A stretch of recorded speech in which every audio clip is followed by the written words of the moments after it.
Ladies and gentlemen, welcome to the Peach State Power Hour presented by UGAsports.com. I'm your host, Paul Maharry, joined alongside Andy Stowe and Eddie from Ackworth. I'm sitting in for our boy Harrison Reno tonight, so hopefully you guys will allow me to be here for tonight. And I'm looking forward to tonight's show as we did every show in the past.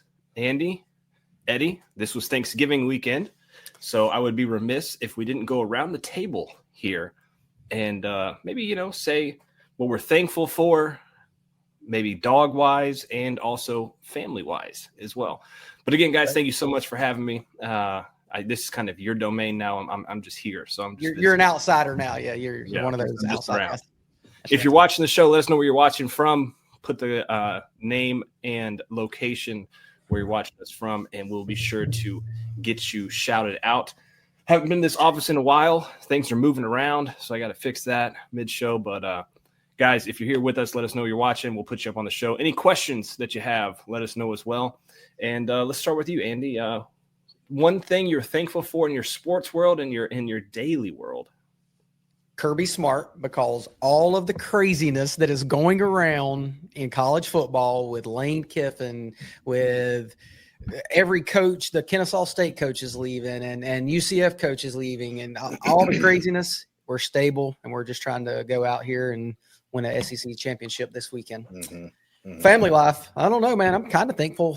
My birthday's coming up in about 6 days. I'm thankful I don't look as old as I am. So I'm thankful for that. So that's a good thing. About to be how old? 42. I'm about to basically get a wheelchair and call it a day. So Jeez. Close to Eddie's age. Close to Eddie. Close. What you got? Mike Sanders. What's up, dude? We're right down the street, Mike. We got Harrison in here. he couldn't host the show, but he could be in the. Oh boy, I know. Unbelievable. We got CT, Foster Moss, Gary Holt is in the building. Beyond's here. We got Trevor. Beyond creative. All right. Yeah, Roger Murray. Andrew Butts is in. B Rabbit in the. I love it. Yeah, and to answer your question, he does, Gary Holt. He remembers how to do this, like riding a bike, right? So, Paul, it's great to have you back, brother. I'm so glad to have you sitting in for Harrison. Thank you so much. Andy, good to see you again, as always. I'm thankful for Mrs. Eddie from Ackworth. I mean, that's an easy one for me. I am too. Fighting through some stuff, and she's just an awesome person and just so giving of her time to everybody, family and otherwise. But she's an amazing person, so thankful for that. And Andy, I knew somebody was going to take that. I had a backup plan. I mean, you're dead on. I can't argue with that. I'm gonna go a little outside the box here. I had one in mind, but I'm gonna go with Peyton Woodring. I am thankful that guy is on our football team. Friday now, we don't win the football game without Peyton Woodring. That guy's leg is just so underrated. He's phenomenal. And I'll say this real quick. All they could talk about on the broadcast was how good Tech's kicker was. They were just drooling over this guy. They loved him. Peyton Woodring is just as good. Okay. So I'm thankful for that. And I love special teams. So I love that guy. Yeah. What was the like any good host? You asked it. You asked the question. The question was, what are you thankful for? Here we go. On the sports side of the world and on the non-sports side of the world. Sports side of the world. Oh man. Georgia somehow is 11-1. Yeah, how about that? Yeah. I didn't think that was possible probably 2 games into the season. So yeah, congratulations to them. Like kind of like what Andy said. I mean, just the continuity of what Kirby's been able to achieve. And you see all these programs around Georgia. And elite programs like LSU that is fighting with the governors or whatever. So it's you've got all this happening at, like Andy said, elite SEC programs. It's not happening at your school. So that's something to be thankful for. The family wise or non-sports wise would probably be, having 2 healthy kids, healthy wife, being able to do that. So glad to see your 2 gorgeous faces. I can't wait for the comments. That person that said something about like Paul shouldn't be so mean to Eddie. If you guys only did. If they could read our text messages, if only you knew. Right. This is very tame. But no, let's start it off, guys. The Dogs beat Tech 16-9 on Friday afternoon. Seems like such a long time ago. Yeah, it does, man. You know, and we were talking about this off show, and I like the game being on that Friday slot. I do. Mm-hmm. It's enjoyable. So I have my stepfather and my brother-in-law, both techies. They both came over. We got to eat some chili. Like, we got to do a second Thanksgiving, but kind of in a football way. It was really cool. It was the only game that was on TV. I enjoyed it being on the Friday. I've seen some reports that it's not going to be on the Friday anymore. I hope that it is. Really? Have you really? What is the reasoning behind that, though? What is that? No, couldn't tell you. Tell you. I'm not tied in on that loop, but I think they really have a good thing going with that Friday time slot where they're at. Last year it was a night game. Yes, it was. It was a night game. That's right. This year was 3:30. I'm okay with the 3:30 slot where it was. I like that. So, you know, but they won 16-9. Ugly game, boys. Boring game. Mm-hmm. Initial thoughts on the game, guys. We haven't talked on live since the game happened. Well, I did see that Mindy said I was saying we were going to run all over Tech, and I cursed them. I wear that fully. I do, but I will say I think we all did. I think we all. I think that's right, Paul. That's why I was pointing at myself. I said the same thing. That's one little caveat, though. Nate Frazier did go for 108 yards. McCray went for 43. Stockton went for 40. So we had 190 yards on 46 carries. So we ran on them. Like, I just thought that we would keep doing it. So I think a lot of that was injuries, and that's my biggest takeaway. Drew Bobo. That dude has been the anchor to the line, and now he's not going to be there. And if he's out, and, you know, Kirby had his press conference today, and he said, we'll probably go with Malachi or Smith, you know, but losing Drew Bobo to me was the biggest issue. Yeah. Gunner didn't have his greatest game. He looked a little week 2-ish, week 3-ish. But the defense looked good. So that was, I mean, because, you know, Haynes King is a player. A dude is a player. We kept him at 181 passing yards and 39 rushing yards. They only rushed for 69 yards against us. So that is what I'm holding on to for next week versus, you know, the old boogeyman. But the defense looks great. The offense, whatever. And we had good special teams. So a win's a win, 11-1. And we tied the drought of Georgia Tech having 8 wins over us. So it's tied 8-8. And next year we can go out and get that lead. So it wasn't pretty, but it was a win. I'll take it. Yep. So let me ask you this before I get into the game, Paul. Were either of you guys nervous at any time during this game, or were y'all just like, we got this? The whole game, literally. I never thought we were going to lose that game. Not 1 second did I think we were going to lose. Time, Paul? There were some seeds of doubt, but it wasn't. It never felt like, you know, oh my gosh, you know, even with them making that last second catch and then having a chance at the end zone, it still didn't feel like, you know, they were going to get that. And even if they did get that, I still thought that they would take over and win it overtime. Like, it was never. There were some seeds, don't get me wrong, but it wasn't like I thought they were going to lose that game. It was just it was a boring game. It was, and I think hang on for a second, Eddie. Paul, can you put that comment by @dog85 up? This leads into what we're talking about. What do y'all think about that? That's so Dog 85 says, I think Gunner was pushing for NYC. I could care less about the trophy. I don't know. I just don't think I don't agree with that. I don't think he cares. But I don't think so either. But that is a big thought, because I mean, there's a lot of people saying, hey, if he goes out there and shows out, he might go to New York. Well, I think the problem was for Gunner was last week against Charlotte. He didn't get any of those touchdowns. So you have to get touchdowns to get a Heisman. He didn't get any of them last week, and that's when it died. It died before it was even in Mercedes-Benz. There was no chance of him getting an invitation. Maybe if he went off for 6 touchdowns, but that wasn't ever in the game plan. So my overall thoughts. Well, first of all, on the Gunner thing, maybe he just had a bad game, and that's allowed. I mean, because I think he did top to bottom, throwing the ball, running the ball. He made bad decisions when the pocket broke down. He ran the wrong way several times. Right. He just had a bad game. So that's why, Paul, I was saying just toss this thing out, because overall what we've seen from Gunner has been good games. But the only thing that drove me crazy in this football game was, and I hate to say this because all the Bobo haters are going to be coming out of the woodwork, was Mike Bobo drove me crazy in this game. And the reason was because, Andy, you mentioned it, the running game was working. We were gashing them. And then the next thing you know, you're turning around and running these trick plays or trying to throw the ball downfield. Just keep doing it till Tech can stop it. And they couldn't all day long. I thought Bobo got too cute at times, and he didn't need to during this football game. Now, I'll reverse that and say this about Brent Key.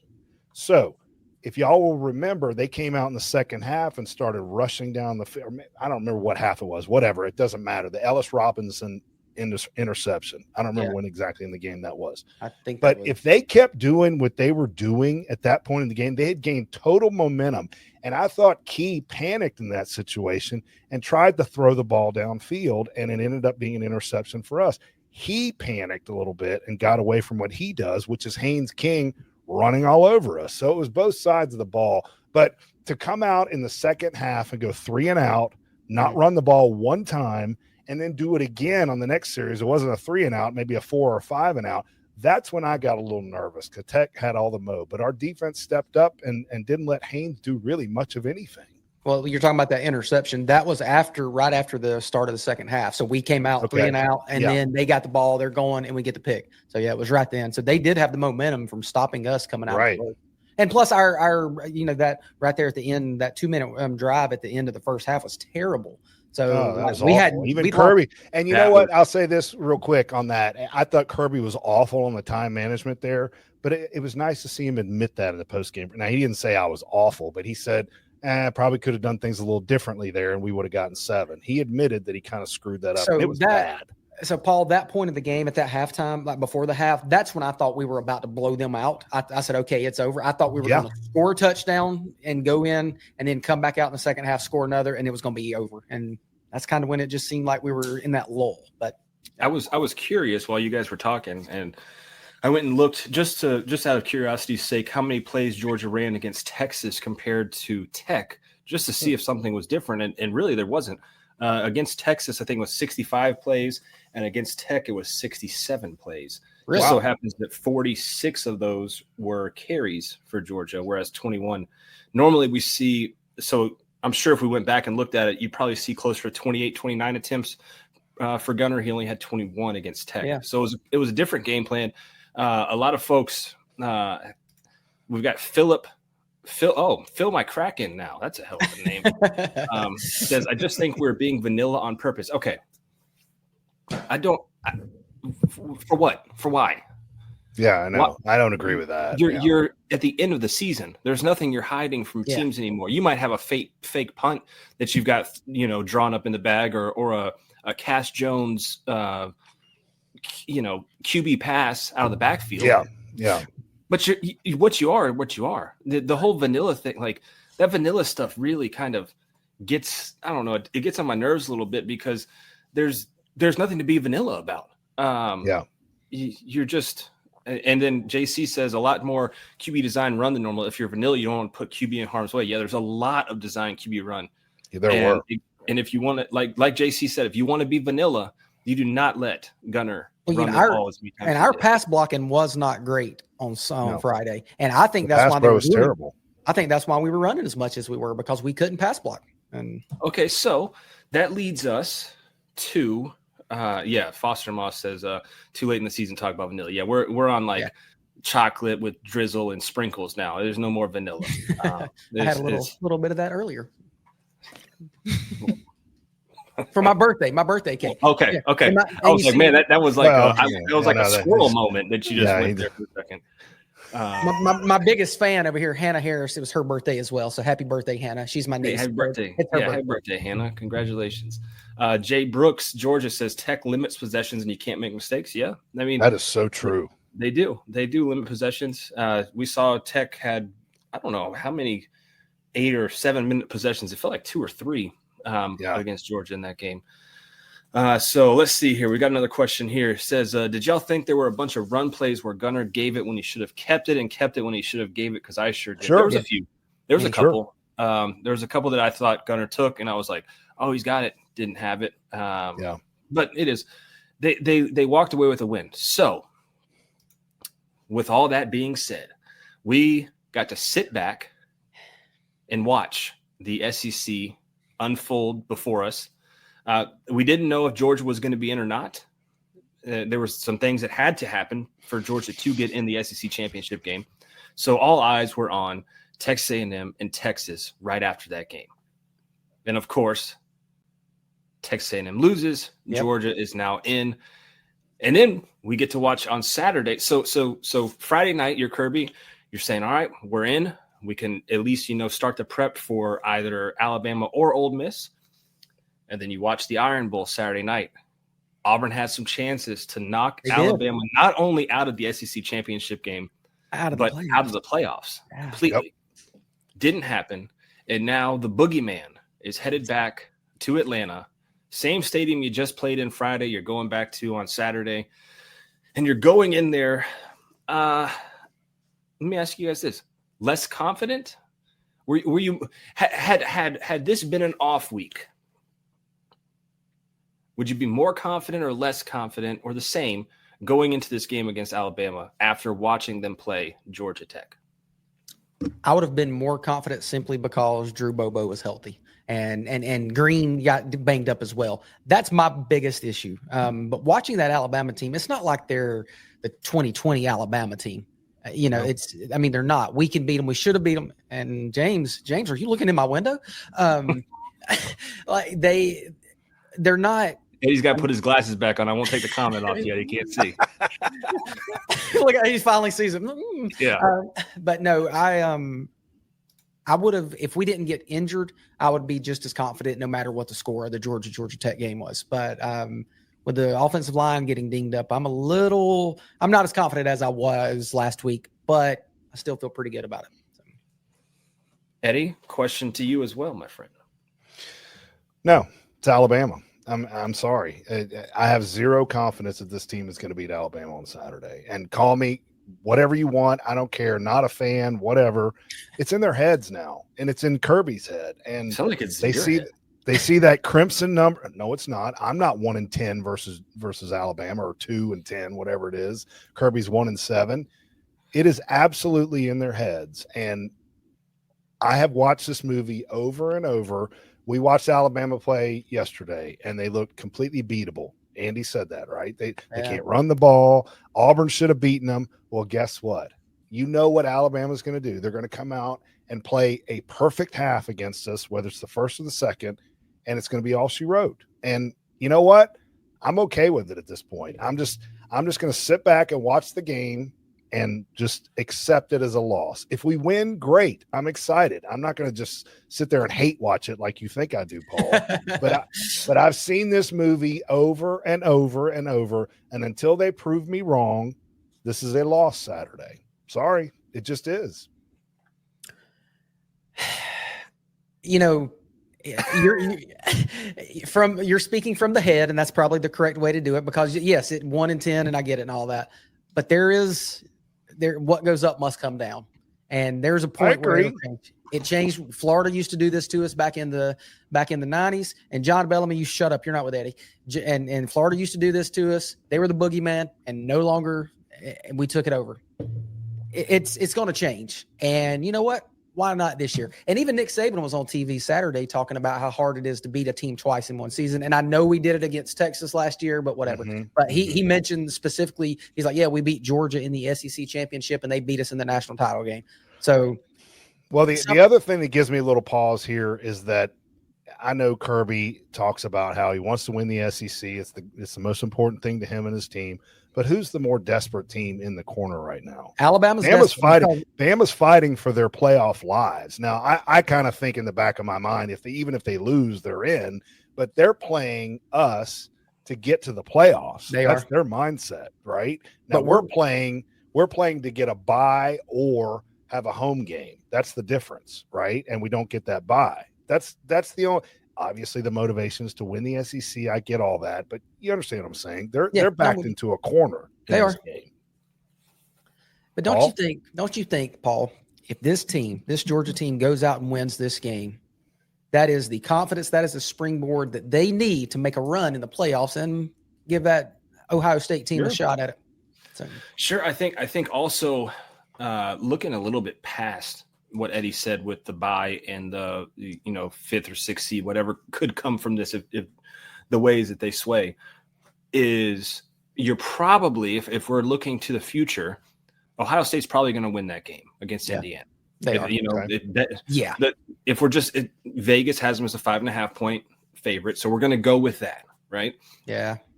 If you're Georgia and you win, you more than likely 100% get that 2 seed. Yeah, you're the 2 seed. Yeah. So the 2 seed is on the other side of the playoffs from the 1 seed. And the only way you would see Ohio State in that scenario is in the national championship game. That's right. Right. So looking further past, the boogeyman that is Alabama, yes, you want to win the SEC championship game. I think the biggest thing is you want to be on the other side of the bracket from Ohio State and let them have as many opportunities as they can to lose without you having to play them. And if you do have to play them, then it's in the biggest spotlight. Who knows what could happen, right? Yeah. It's the national championship game. The best is on the line. JC says, I got Indiana. I mean, and then parts unknown say I'm going Indiana. Yeah. And not me. No. But so, okay, Paul, you put it out there. So we just talked about the win and what that would do for him. How confident would you be coming off a loss Saturday with Georgia going into the playoffs and making a championship run? I mean, I think there's a lot of factors that we don't know. And that would be you're going to have right now. We have to see what the playoffs going to do on Tuesday and where they're going to rank teams. Are they going to put Alabama in? Because realistically, a 3-loss Alabama team should be kicked out. If they win, then they're in. Of course, right? They're a conference winner, and then Georgia has to get somewhere put in that mix. It throws everything into a weird spiral of teams playing each other that wouldn't happen if Georgia wins. If that makes sense, you wouldn't play the 4th ranked team like they might in a bracket if they're the 5th ranked team. You might not ever see them because the number 1 team is going to play them. It's going to be a much tougher path for Georgia if they don't. And I guess my biggest thing with this whole SEC championship game was I didn't want it. And people say, "Oh, he's not a competitor. He doesn't, he doesn't want to win." He's trust me, I'm a competitor in everything I do. And the competitive nature in me says, hey, let's not go lose players. Let's not go lose 2 or 3 guys in this game and bang up. And sure, if you win, it's the best case scenario you possibly could go into. But if you lose, you're at the same exact spot, if not a little worse, than if you never played in the game. That's right. Put Alex Page's comment up there. Paul, are you implying? You see that one? Because that's interesting. Says, Paul, are you implying Georgia is scared of Ohio State or just saying avoid Ohio State early in the process provides an easy – yeah, I'm not saying Georgia's scared of Ohio State. If there is a team that is probably the best team in college football this year, it's Ohio State, much like Georgia was in 21 and 22. Yeah. So, I mean, I'm not saying they're scared, but yes, avoiding Ohio State early in the process provides a much easier path to the championship than having to be on their side of the bracket. It's like when you look at high school brackets, which Andy will look at here in a little bit, and you see you're on that side of the bracket with X team. Yeah. And you're like, dude, we're never going to get past the Elite Eight. We're just, it's never going to happen. Yeah. It doesn't matter how good a team we are. We're not going to get past the Elite Eight. Whereas if you don't have to play them in the Elite Eight and you can play them in a championship game, anything can happen.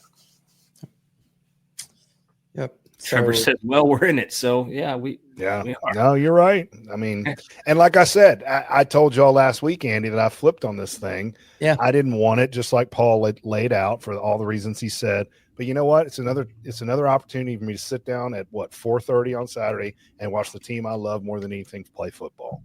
Fine with me. I'll take it all day long. Well, I've always been about I want to play for the SEC. I want to win it. I want to win every game. I want them to play every game. But then once Drew Bobo, they're going to win every game, Andy. I definitely think they're going to win every game. Kirby Smart's the head coach. I will always pick the Dogs. But and so will Vegas for the most part. I mean, Vegas backs you as well. Vegas currently has Georgia as a 1.5 point favorite. And they were a 2.5 point favorite in Athens this year, and going to Atlanta, it's a 1.5 point favorite. And so, I mean, I just think it's going to be. I want it. I want them to win it. I hate that Drew Bobo got hurt. That scares me. But what we got here? That's publicly declaring a loss ain't going to help. Angela says, Eddie.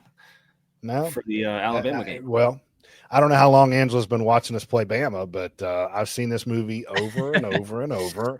And until I see something different, I will call this a loss. So call me whatever you want. Harrison Reno says, the day Andy picks Georgia to lose, I will join Paul Maharry in retirement. Yeah, that's you got not a long ways to go, Harrison. You got a lot. We've done this show, I don't know, what, 3 years now, 4, something like that. Yeah, and 3. I think Andy's combined regular season record for Georgia is either 36-0 or 48-0. Right there. Yeah, I think so. That is correct. But with that being said, what does Kirby do? He wins. It's 11-1 last year. What were we? 11-1 last year. I mean, it's I did say this year we would go 11-1. I thought we would. I actually thought we'd lose to Texas and beat Alabama. So I was wrong on those. I flipped those. But you did call 11-1 though. Yes, you did. You did call out a loss this year. I did. I said 11-1. The Texas would beat us, and I said we'd beat Alabama. But Jay Brooks says same scenario as 2023. Bama escapes the Iron Bowl and UJ is favored. Yes, UJ is favored. Last I saw, 1.5. Yep. 1.5. Georgia is favored in that game. We'll get our opinions and predictions later on the show on that. Parts Unknown's giving us $2 to get his name up in the show. Love it. He says Vegas is crazy. Forests always have UGA favorite. I like it. Yeah. Appreciate the money there, Parts Unknown. Appreciate that, brother. 33-18. James Caraway coming in hot. He didn't say who though. He said dogs. He said that today. He's got the dogs. All right. This is a big one, guys. Scott Anderson says seniors this year perfect against Florida Tech, Auburn, and it would be Florida Tech, Auburn, and Tennessee. I think is what right there. Right. Yeah. What's unbelievable. Actually, they're 5-0 versus all those teams, are they not? We'll do the math. I think they are. Yeah, I think they're 20-0. Yeah. It's crazy. Congrats to them. That's insane. That's something that you just never thought you would see. Real quick, guys, before we kind of jumped around. We went to the SEC title game there. My bad. I didn't read the no, that's good. Show notes here. It's okay. We can go back. Player of the game. Real quick. We'll touch on this. Tech player of the game. Andy, who you got? Look, I took Brett Thorson because the offense was sputtering the whole game pretty much, and he kept punting the ball. He had 4 punts for 205 yards. He averaged 51.3 yards a punt. And, I mean, his 61-yard long. That dude, he's struggled a little bit coming back from the knee injury, but when Friday night, when we couldn't score, couldn't get it in the end zone, he was flipping the field. So I took him. I thought he was our best offensive weapon Friday night. I like that. Trip Brady says Eddie's not a real fan, just like pretending to be a sport talk host. Well, I just wanted to throw that out there. Thanks. Paul loved that comment. So. I did. Who's your player of the game, Eddie? But I'm not a real fan, so does this even matter what I say? Did you watch the game, or were you watching girls basketball? No, I was cutting hedges. I wasn't watching the game. So. Well, this was going to be my thankfulness, but I changed it at the last minute. But it's Zachariah Branch, number one. Yeah. First of all, where would we be this year without this guy coming to the University of Georgia? So I want to say something. I picked this up before and I should have probably sent this to Dash, but I didn't have time. I looked and I was curious where Zachariah Branch ranked on the receptions in the season totals, in a season reception totals. And I looked it up. I think he was tied for third at the time. Now he's second. I think he's 10 behind the late Bryce Hunter. Really? Just saying. Difference maker. Dude with the ball in his hand is he the best transfer Georgia's gotten in the NIL era? Yes. In the NIL era, yes. Name another one. You can't. Yeah, I was right thinking now he is. I was thinking Darian Kendrick, but he wasn't NIL. No. I was thinking Kendrick was a good one. Mo Smith was a good one. Mo Smith was Smith was a really good one. Mo Smith set something different for Georgia when he came from with Kirby from Alabama. He did. He brought that coach on the field in the back, like he was that guy. And Darian Kendrick, he came over and was locked down. So I love it. Zach Branch is. I mean He's literally, when they got the ball in his hands after I was just screaming, where is Zach Branch? And he picked up that third down on that bubble screen and went for 25 yards right before his TD. You remember that? And then that play to make that TD was absolutely disgusting. I don't know how he senses where the defensive back is behind him, but that was just sick to stop on a dime and curl and go into the end zone. And I said to Kelly, get him the football. He's the best player on the field, and he makes things happen. And then he makes that catch in the fourth quarter across the middle. You remember that with 9 minutes left, and it was 3rd and 10. That was a clock burner is what that was. We didn't get any points out of that. But if you don't pick up that first down, you don't flip the field there. This guy is an absolute gamer. I mean, he is unbelievable. And what I love about him is he acts like he's been at Georgia for 4 years. He gets it. He says all the right things, talks about how much he loves his program. I can't say enough about Zachariah Branch. And he is phenomenal. And let's be honest, he was a 5-star coming from USC. Like, yes, you didn't expect him to come in and kind of embrace the culture and be a leader. Like I was thinking, oh man, like he's a good player, but gosh, a 5-star. Who was that receiver we had a few years ago who came in from USC? We Michael all had high hopes Jackson. for. Michael Jackson. Yes. And we were all like, it's not even the same playing field, but yeah. I know, but you know what I'm saying? Coming from that program, you know, you have high expectations, but he never lived up to it. This guy has lived beyond anything we expected out of him. He's unbelievable. And watch him in his interviews. Go ahead. Sorry. The doctor's in the building says Stetson Bennett was a transfer. Kind of. Harrison Reno. God, that really sounds like a porn star name, doesn't it? Harrison Reno says J.R. Reed pre-NIL was pretty damn good. J.R. Reed was good too.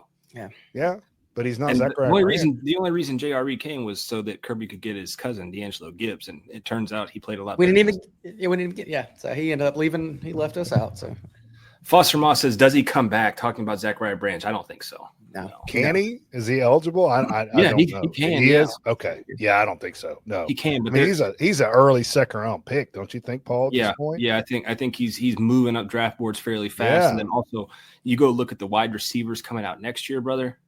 It's kind of like the Carson Beck situation. Yeah, go when you can. Yeah, go when you get out. Smith's class, right? Jeremiah Smith, and Ryan Coleman, Williams. Yeah, Williams. Like it's a stacked That's class. a good point. That's just the 3 top guys that we're talking about. There's a bunch of other ones too. He'll go, and we'll get Cam Coleman in next year. He's coming here. So that's on your wish list. Some mock drafts already have Zachariah Branch mocked in the 1st round. So are you serious? Yeah, you got to go. Yeah, you got to go if that's the case. Yeah, you got to get up out of here. Paul, who's yours? I'm curious who's yours is. Nate Frazier, and here's the reason. Here's the reason why. Watching the game, and again, we had folks over, so like I'm used to watching the game. I'll either watch it with a few buddies who are pretty intense into the game, or I'll watch it with pretty much you guys through the text thread because I mean it is pretty much. I just keep the thread open and just respond to it. So it's like I'm watching it with you guys. But I had some folks over. I was watching the game, but kind of watching the babies at the same time. You know how it is. But they popped up a stat on the screen: 97 yards, I think it was, that he had in the first half. Yeah, he was going off. Yeah. And I said, "Oh." But what happened? I think Paul's having a little issue. So what happened to Nate Frazier though? Like, did he get injured? Was there anything? Froze out there, Paul. Go back to what you were saying. Go ahead. Can you hear me? Yeah, we got you. Yeah, you're good now. Go ahead. Yeah, no, I was super impressed with him. Now, I think Andy said what happened. I think he got banged up because it turned kind of weird there. I didn't see him much in the second half. Yeah. You also heard Kirby say in the post-game press conference, and guys, there's one thing you take away from me, guys. One thing. Watch the press conferences. Kirby will tell you what you want to hear. You just got to listen. Yep. He said Chauncey Bowens could have played. Yeah. We didn't see it. Excuse me. We didn't see him, though. We saw a heavy dose of Josh McCray. Yeah. Cash Jones got 1 carry. Dylan Bell got 1 carry. Did not see any Peanut. Didn't think we'd see any Rob, but really it was the Nate Frazier show in the first half, McCray show in the second half, and you got home. You went home. You know. let's not just gloss over Josh McCray. I thought he had a hell of a game. I mean, to not play him for what, 4 weeks, it felt like? Right. Yeah. But he's set up as that 4th and 1, 3rd and 2 back, right? And he was coming in there and getting 10, 12 yards at a chunk. He looked really good to me. I was really impressed. I will say this about that. I did not like when they were running McCray east and west. I want him to go straight forward. I do not like it. Looked like they were running some plays that they should have been running with Nate Frazier or Peanut, and they were letting him run. And he just doesn't have that next level, and he doesn't have the shiftiness that you see with Frazier. So I didn't. Shoot him just said the same thing. Yeah, that's right. Shoot him. We're on the same team, dude. Yeah, I don't know why they were doing that, and that's what you were, Eddie. You were kind of talking about, Bobo maybe a little was not his best game, and I wondered if that was why are we doing this with McCray? That was one of those weird things, but no, he looked great. He had 13 rushes for 43 yards and a long of 8. So I mean, he had a really good game. But let's not just gloss over Cass Jones's 1 carry.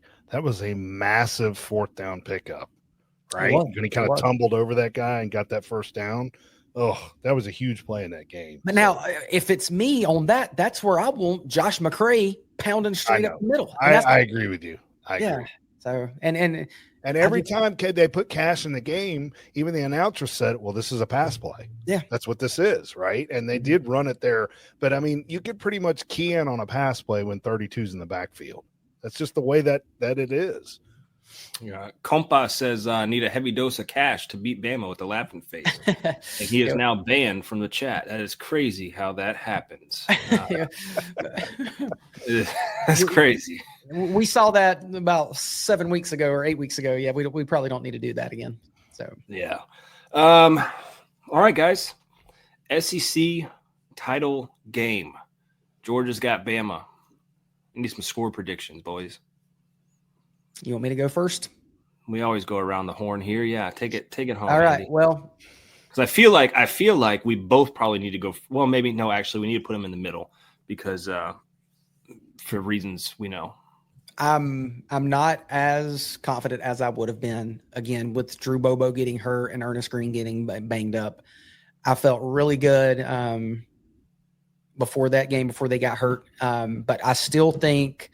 We played Friday evening. Alabama was playing late Saturday night down in Auburn. We were in Atlanta. We were back home in an hour and 15. They didn't get home till probably middle of the night. I think we have an extra day, maybe day and a half of recovery.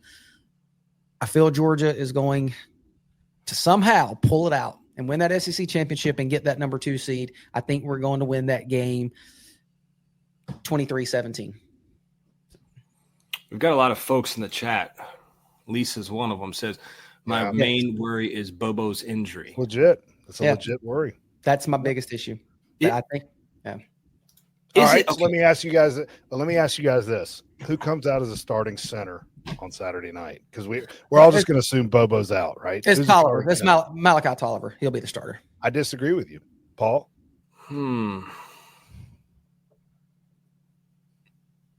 Micah Morris. That's exactly what I was going to say, Micah Morris. They got a week to work on it, and he's run some there. Dontrell Glover has too. Kirby said that. He did say that. I don't think Tolliver made some of the right calls. He's young. And his snapping was a little bad as well. He was a lot of snaps. I mean, he's nervous, right? I mean, he's thrown into a situation he's not ready to go. I'm going to sound real ignorant here, but haven't we seen Micah Morris at center before? And somebody in the chat might be able to help me. Yes. I feel like we have. Yeah, I think at one point last year. Yeah, last year he played center. Yeah. And then who knows? You have kind of a Swiss Army knife in Donnie Glover. Like that kid is different. And every time Kirby he talks about, the program he came from, Langston Hughes, and how different they are. We'll talk about Langston Hughes here in a minute. But yeah, I mean, I think you got to put your 5 best on the field, and your 5 best include Ernest Green, Monroe Freeling, Micah Morris, and the two true freshmen, and Gaston and Dontrell Glover. So, and then you kind of go from there. The problem is, and what Georgia's done a really good job of with everybody being healthy these last few games, is they've been able to rotate Gaston in and maybe take Green out for a series or take Micah Morris out for a series. I don't know who that 6th man is. And it can't. Your six man, ideally, you don't want it to be your center, so it's not going to be Tolliver. Right. So you've got to find a new six man, and if you want to play that way, if not, I don't know the last time Georgia's played all five of their guys every snap. I don't know if it's happened at all this year. And it's almost impossible with Ernest Green being banged up. That's next to impossible. Yeah. All right. So my thoughts on the game coming up, Paul. Cheap shout out here. Join UGA Sports. You get 50% off, and you can see things like this because this was on the dog vent today. And I'm just going to read this to you. This is from, let me get his name right, Bulldog in North Cal. And just so you guys know, we don't normally do this. We're giving you a look behind the curtain here. Little behind the paywall. Promo. We've got a little special promo. Put the banner up there, Paul. Put the banner up there. I got you. Join 50%. Okay, well, Eddie, Eddie, 1 second. I'm going to interrupt you because I'm sorry, but because of what we're talking about, James, Paul, you're talking about that Kirby will tell you what he wants you to hear. He did in his press conference say we do not want to be doing that, and that's why I think it's That's why I think it's going to be Malachi Tolliver. Because of what Kirby was saying. But who knows? There's still 6 days to go. But yeah. All right. Okay. Chris Taylor is giving away the farm. Here he goes. All right, Eddie. Sorry. I'm not giving away the farm. All right. This is what this gentleman said to Kirby Smart. 1-7. This is versus Bama. 0-3 in the SEC championship. 2nd and 26. Ended winning streak in 2023 SEC championship game. Eliminated you from the playoffs. Ended regular season winning streak in 2024. Ended home winning streak in 2025. This team, Bama, has directly cost you 2/3 national championships. What are you going to do about it? And I'm going to be gross here. We're all tired of losing to these assholes. That is a beautiful post on the dog vent right there. What are you going to do about it? And I think James mentioned it on our text. James Caraway, shout out to you. I think he's 100% right. I want to see angry Kirby this week. I don't want to see vanilla Kirby. Kalen DeBoer's a great coach. Bama's a great team. I want to see angry Kirby. Get after this football team. All that being said, 31-30 Bama. Tennis Girl called them the Georgia Poodles earlier and says, haha, going to lose again. We appreciate your viewership, Tennis Girl. Thank you so much for watching. That's a troll. She's a troll. Yeah. Well, thank you for watching, though. It helps the views. Of course. I mean, I always say appreciate it, but she's a troll. Yeah, I did think this was funny, too. Alex Page says, Eddie, what's gross about the word assholes? Well, You see I say that, Alex. I know. My wife said to clean it up because a few years ago I was cussing a lot, and I tried to clean it up. So I just put that out there because there are some kids that watch the show, right? My niece is watching this show, and she's a college student. There you go. She's never heard a word like that, So, yeah, she's never heard that before. We try to be gentlemen around here. We're Southern gentlemen, so that's all. That's unbelievable. Where is it? Chris Taylor says, got a lot of respect for the program. Trevor, I can't handle this filthy language. Yeah, man. We're gonna get yeah, no, you're right about it. But Seto Chroma up there. Roddy is a sailor. He or she is right about that. Oh, Roddy's a sailor, so Eddie, you're good. Yeah. That's exactly right. You're right about that. John Green says, still waiting on lunch with Abe to discuss this game. All right. Josh Stewart says, what's the YouTube channel? I want to subscribe. Just go search UGA Sports on YouTube and come hang out with us over here. I'll post it in the chat. Good. Andy will get it. Fred F says, appreciate not cussing. Fred is a big – yeah, Fred. Well, That was a quote, though. Can you read direct quotes and not be accused of cursing? Yeah, I think so. I think you're fair there. All right. Georgia, I like Andy convinced me a little bit with the extra day of prep. Yeah, and I think that might be one reason why Kirby might want to keep that game. But to go back to that, we talked about that earlier. Not to go too far back on that. If Georgia switches to an SEC 9-game schedule and you can't have Cupcake Week in front of Georgia, then you got it. Georgia Tech, you got to move that game to Saturday. You can't have a short week after playing an SEC team. But if Cupcake Week still stays, I'm fine with it being Friday. 31-27 Dogs. I like it. Get the boogeyman out of here. I thought you were going to Riverside me and say 31-30 Dogs. That would have been great. No, 31-27 Dogs. Man. I don't know why. It's time. It's time. That's why it is. So I guess I watched Alabama against Auburn, and I saw a team that should have probably lost that game. And I don't know. Did you watch Georgia against Tech? And I'm getting there, Eddie. Damn. And I don't know why Auburn didn't put in Deuce, because I agree with that. That was probably could have won them that game. Yeah. And we'd be talking about a team that's going up against Ole Miss, which they've seemed to have rallied around Pete Golding. So maybe it's better that you've got Bama, honestly. Harrison Reno says, don't fall for this trap. Chris Taylor, post his normal. You have to remember that Ty Simpson played out of his mind, and they won by 3. And this week versus Auburn, he went 19 for 35 for 122 yards. If we keep that guy under 200 yards, we are going to curb stomp them. Here's the difference, guys. This defense is a lot better than they were the first time they played. And I'm talking about Georgia. Yes. A lot better. First time, I mean, gosh almighty, the first time they played against Bama and then Tennessee, and then like all those, it was just like watching, it was like watching us 3 out there trying to play on the defensive line. You couldn't stop the other team. And this is a completely different defense. They've locked in, they've honed in, and I think that's why Georgia gets the win. Is Alabama better today than they were when we played them 2 months ago? Maybe marginally. Yeah, I was going to say they're slightly better for sure. Our defense is a lot better than it was when we played them. I think we're going to cover. They were beating us up in that middle, the middle hash on those passes. We're going to cover that crap. Dogs win. We're going to the SEC championship. We're winning it, and we're getting that number 2 seed. So. But our offense cannot do what they did against Tech, or we will get murdered. I mean, that was atrocious what we did against Tech. And I'm sorry, but Tech is not the defense Alabama is. They're just not. No, and they're not. We looked lost. We looked scared. And if we do that again Saturday, we're going to lose. Yeah. Defense playing well. You're right, Paul, but we got to have some offense. I think you've got 33 coming back. You can rely on him. That's true. You've got Nate Frazier. You've got McCray, who you can rely on. You've got to get the ball into Zachariah Branch's hands. Can we throw the balls to the tight ends, please, for the love of God? Tight ends didn't. So here's kind of the tight end. And so here's to back up Eddie's point. Yes, receiving receptions on Friday where there was only 11 of them. 5 went to number 1, of course, and I feel like he should have gotten all 11, but whatever. Should have. Josh McCray had 2 of them, so he was out of the backfield. That's crazy. Nate Frazier had 2 of them. He was out of the backfield. The only other 2 passes went to Dylan Bell, 2 receptions for 3 yards, with one of them being 6 yards. So he lost. One was a negative 3 yards. Yeah. And John Green wrote tight ends were open, and they were. And we've got to attack that middle of the field. We've got to.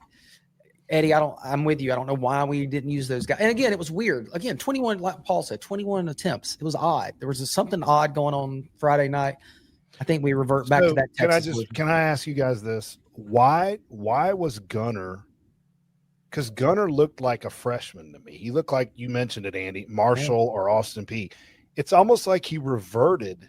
He did back to what he was when he first started. Why? And we can't say it's because, Bobo was out. Paul, you mentioned that in the text thread.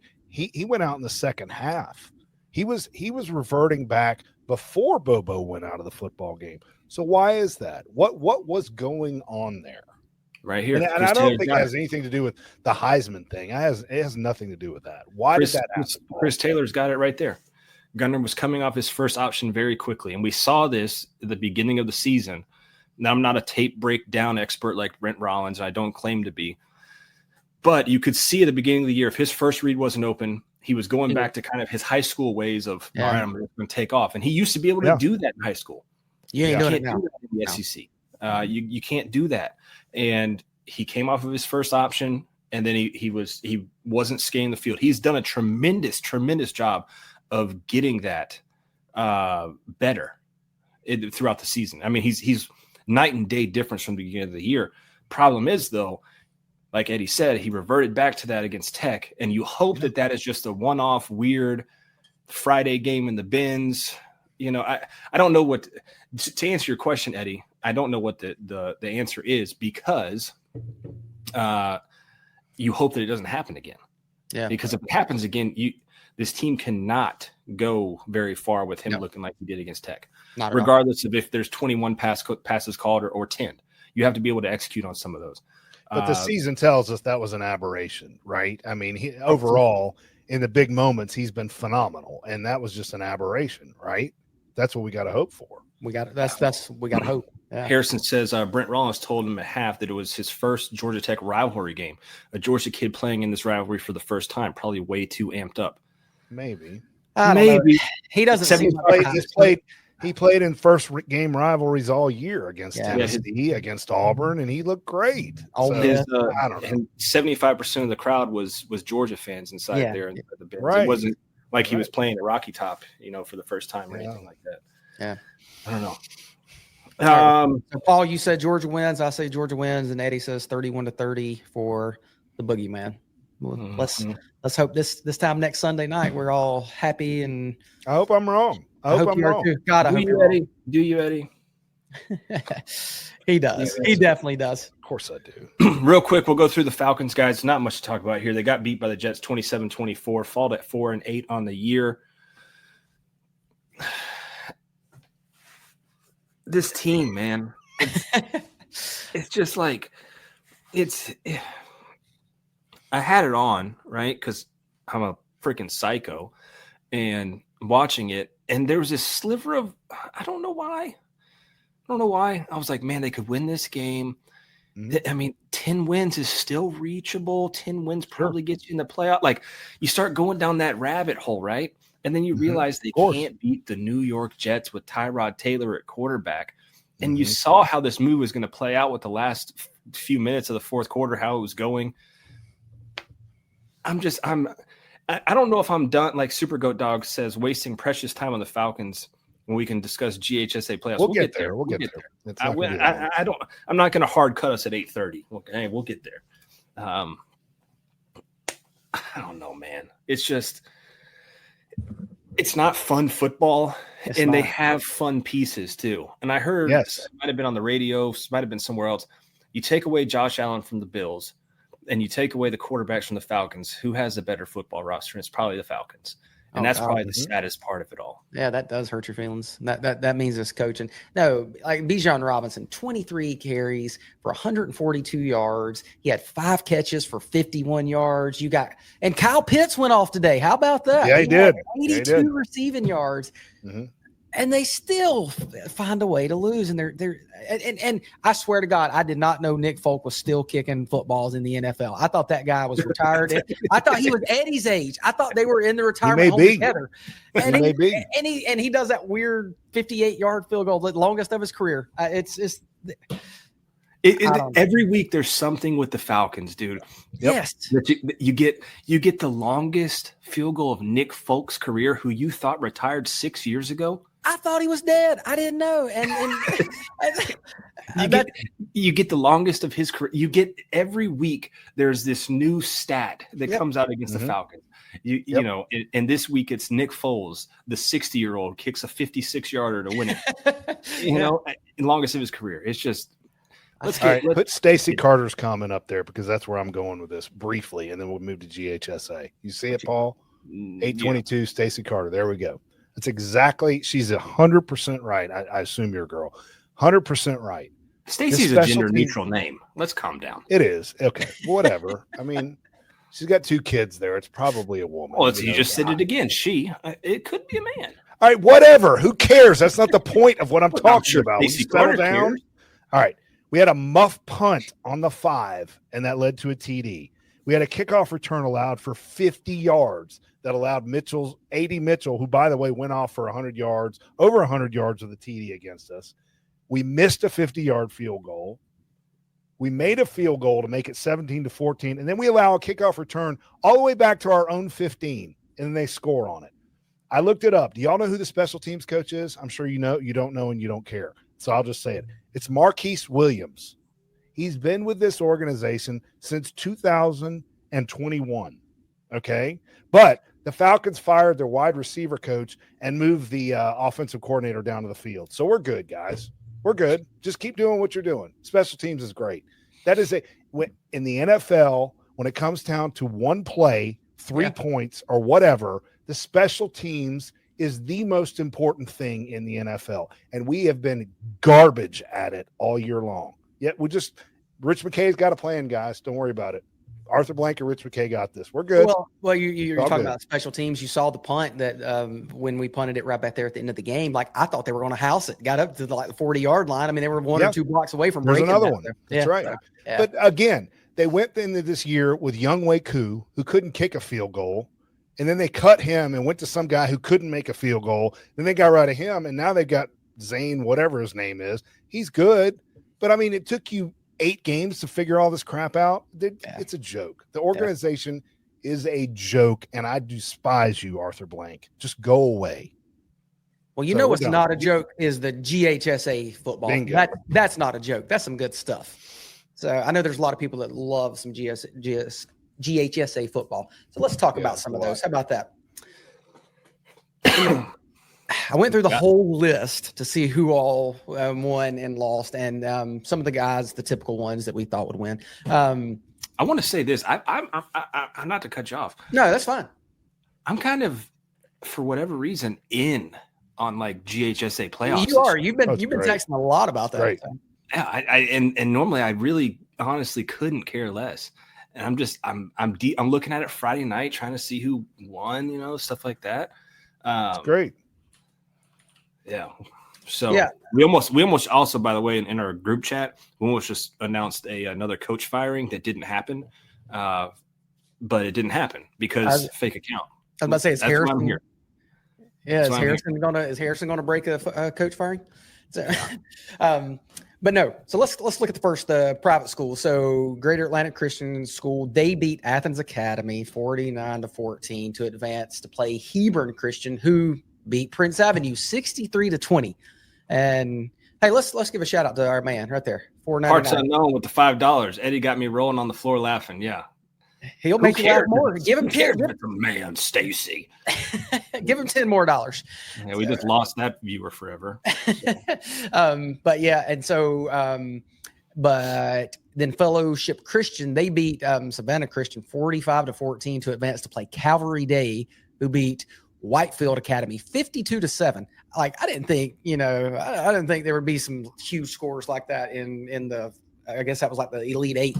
Class A1, they beat Heard County beat Fitzgerald 39-38, and they will be playing Toombs County, who beat Northeast Macon 24-6. So Worth County beat Gordon Lee 17-7 to advance to play, I don't know, I'd say this Pepperell, who beat Rabun County 34-0. Yeah, the fighting Gunner Stocktons went down this week. So that might have been why he was off. Maybe he was upset. No, the game was after. Game was after. No, because Friday. Yeah. Class A2, Clinch County beat Wheeler County 27-22 to advance to play Bowden, who beat Jenkins County 49-22. Bowden. Yeah. Yeah, your mic's not on, Eddie. You look like Eddie. Your mic's not on. We can't hear you, dude. What are we doing? Caden Prothrow, the next tight end coming to Georgia from Bowden. Sorry. Did you see that? I don't know where that picture came from. He won some award. Yeah, he's just massive. How big he is? He's just a giant. Yeah. He's huge, dude. He's huge. And he runs like a deer. So the first thought I had was Andy Reid when he was in middle school, standing next to all those kids or whatever, and he was already like 8 foot tall. What was it? Kick, punt, pass thing? Yeah. And the other side of the bracket for Class A2, Early County beat, I don't know how to say this, Screven County 27-20, and they will play Lincoln County, who beat Brooks County 52-16. There were a lot of big scores. All these counties you're talking about right here, Andy, I'm going to be 100% honest with you. I'd give you $100 if you could point out where they are on a map. Keep your money, dog. Keep your money. Yeah, no way. Congrats to him, but never could tell you where Early County or Screven County was. Yeah, no idea. Good to see they're moving on. Class AA, Sumter County beat Carver Atlanta 39-20 to advance to play Hateville, who beat Morgan County 34-22. I can show you Morgan County. But then Carver Columbus beat Thompson 36-10 to advance to play Burke County. I can show you that one, who beat Rockmart 41-40. That was close. That's close. Class 3A ball, Jefferson beat Cairo 47-28 to advance to play West Lawrence, who beat Jenkins 21-16. And Sandy Creek beat Douglas Atlanta to advance to play LaGrange, who beat Stevenson 24-7. Stevenson's always pretty good. And LaGrange is they've changed it up in Class 3A, which they're going to do in all the other classes next year. Is they've power ranked them 1 through 32, as opposed to you're like the 4th team in your region. They're just power ranking 32 teams out of each class. LaGrange is 15th. They did it in 3A this year. LaGrange is 15th, highest seed. Wow. Highest seed to make it this far. Wow. That's interesting. Yep.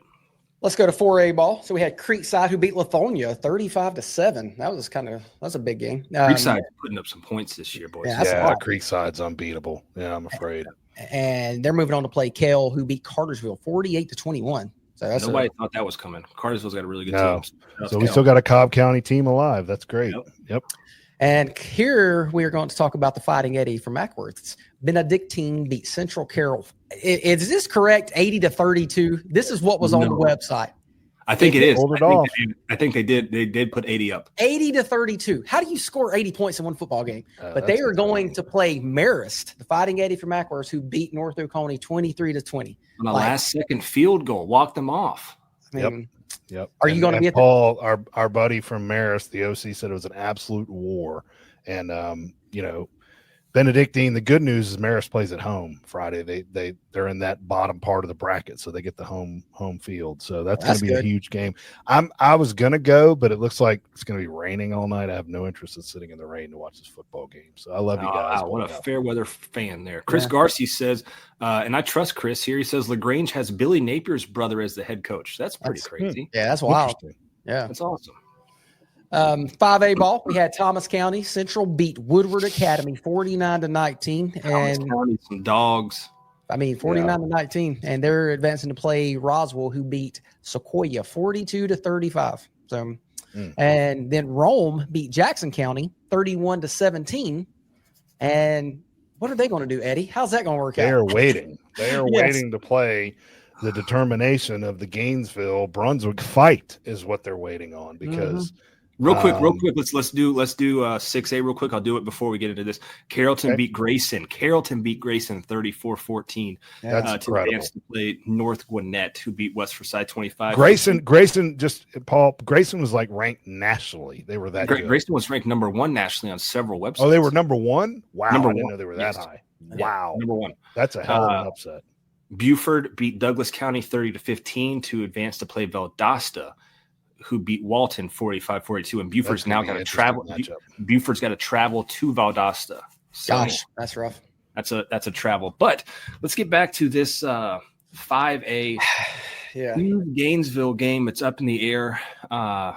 Eddie, can you let us know what's going on with that? Yeah, so just to let you guys know, Gainesville and Brunswick last Friday had a humongous fight, and it really looked like watching the tape, but Brunswick kind of started this thing. Gainesville was kind of hands off, and then people left the bench. The players left the bench. So the rule is if you leave the bench, you're out. So the initial ruling was that 39 players for Gainesville were suspended, and that happened November 24th. Then they had a hearing the next day, which I found this absolutely fascinating. The hearing the next day, the Brunswick AD goes up there and pleads the case for Gainesville, basically saying the Brunswick players kind of caused this. This is unfair. So they allowed 4 players to play and still kept 35 suspensions in place. Really did nothing. Okay. So then Gainesville files a lawsuit against GHSA for this, and the injunction was granted, and they lifted all the suspensions. Well, now the GHSA is appealing this, so now it's up in the air. So the GHSA is just stepping all over themselves. I understand there's rules in place, but come on, this is ridiculous. Now the problem with this is Rome is just sitting there waiting for an opponent, right?